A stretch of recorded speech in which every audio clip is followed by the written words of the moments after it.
रागावला असेल म्हणून तो मासा आता दुसऱ्या मच्छीमारांचं सुद्धा नुकसान करेल. त्यामुळे शांताने जमा केलेले सर्व पैसे त्या मच्छीमाराला दिले आणि माशांची पिलं लगेच विकत घेतली आणि त्या पिलांना समुद्रात परत सोडून दिलं. आणि पिलं त्यांच्या आईकडे म्हणजेच राणी माशाकडे परत गेली. आपल्या पिलांना पाहिल्यानंतर सोनेरी राणी मासा खूप आनंदी झाला.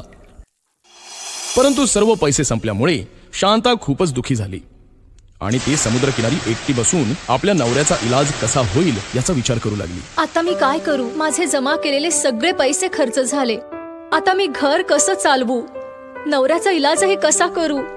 दुसऱ्या दिवशी शांता समुद्रकिनारी मासे खरेदी करण्यासाठी गेली. तिथे तिने पाहिलं की एका मासेमाराने राणी माशांची काही पिल्लं पकडून आणली होती. शांताला समजलं की राणी मासा खूपच दुःखी आणि रागावला असेल म्हणून तो मासा आता दुसऱ्या मच्छीमारांचं सुद्धा नुकसान करेल. त्यामुळे शांताने जमा केलेले सर्व पैसे त्या मच्छीमाराला दिले आणि माशांची पिलं लगेच विकत घेतली आणि त्या पिलांना समुद्रात परत सोडून दिलं.